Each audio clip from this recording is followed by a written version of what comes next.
एक पुराना सुनसान गोदाम, अंदर एक आदमी छुपा बैठा है। उसके सामने एक खिड़की है और उस खिड़की के पार उसका निशाना।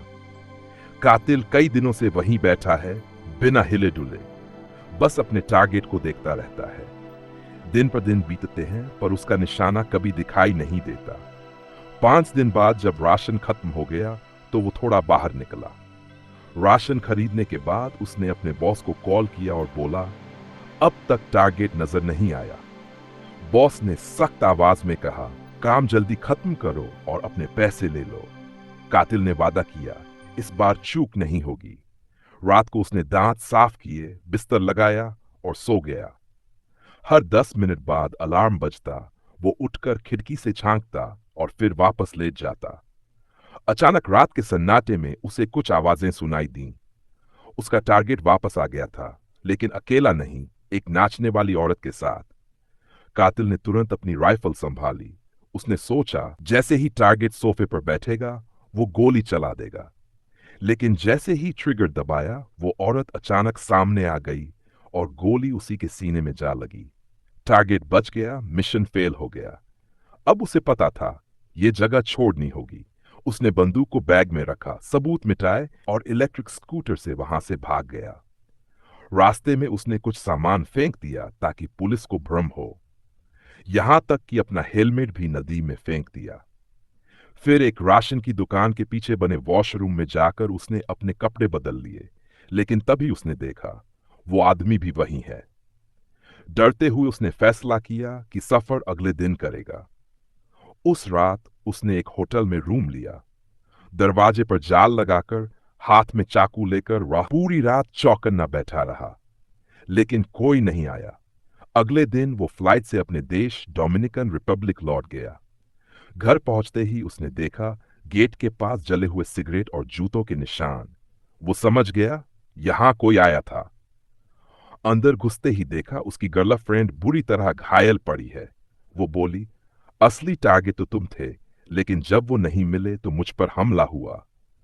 कातिल ने उसे संभाला, उसकी देखभाल की और मन में कसम खाई, अब बदला जरूर लूंगा। अगले दिन उसने अपने पुराने हथियार निकाले और तलाश शुरू की। उसे एक हरे रंग की छत वाली टैक्सी का पता चला। पूरा दिन शहर में वही टैक्सी ढूंढता रहा और आखिर अगले दिन स्टेशन के बाहर उसे टैक्सी ड्राइवर मिल गया। वो उसकी गाड़ी में बैठ गया जैसे कोई आम पैसेंजर हो। ड्राइवर को क्या पता उसकी पीछे मौत बैठी है। कुछ देर बाद जब ड्राइवर ने पीछे मुड़कर पूछा, सर कहाँ जाना है, तो उसने बंदूक दिखाई। ड्राइवर डर गया और बोला, साहब मैंने कुछ नहीं किया। लेकिन कातिल को सच्चाई चाहिए थी। ड्राइवर ने कबूल किया, 2 आदमी आए थे, मैंने बस उन्हें एयरपोर्ट छोड़ा था। कातिल ने ठंडे लहजे में कहा, अब बस तेरा काम खत्म, और उसने ट्रिगर दबा दिया। इसके बाद उसने अपनी पहचान बदली और नई आईडी बनवाई। फेक नाम से टिकट लेकर वो न्यू अर्लियंस पहुंचा, जहां उसका अगला शिकार था। वो एक कंपनी में सफाई कर्मी बनकर दाखिल हुआ, पास चुराया और अंदर अपने पुराने बॉस के ऑफिस में गया। वहां उसकी सेक्रेटरी से पूछा, वो दोनों कौन थे जिन्होंने हमला किया। डरी हुई औरत ने बताया, वो तुम्हारे क्लाइंट के आदमी थे। कातिल ने सोचा, मतलब मेरे ही मालिक ने मुझे मरवाने की कोशिश की। फिर उसने अपने बॉस को धमकाया, लेकिन जवाब में बॉस ने कहा, मैंने कुछ नहीं किया। कातिल को गुस्सा आया और उसने नेल गन उठाई, सीधा छाती में ठोक दी। बॉस वहीं मर गया। अब सेक्रेटरी को भी छोड़ना नहीं था।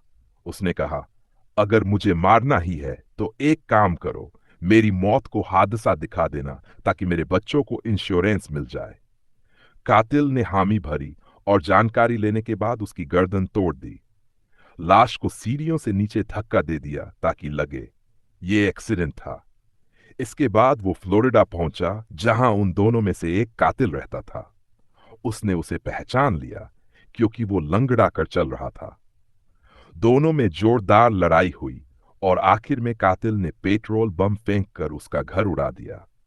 अब बारी थी टेरेसा की, उस औरत की जिसने उसकी गर्लफ्रेंड को टॉर्चर किया था। वो न्यूयॉर्क पहुंचा और टेरेसा पर नजर रखी।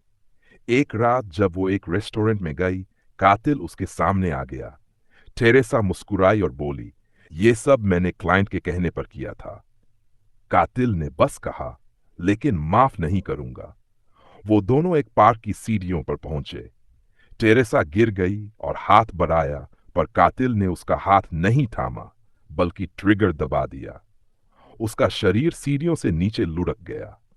अब उसके बदले की आग बुझ चुकी थी, लेकिन उसके अंदर का सन्नाटा पहले से ज्यादा गहरा था, क्योंकि बदला लेकर भी उसने सब कुछ खो दिया था।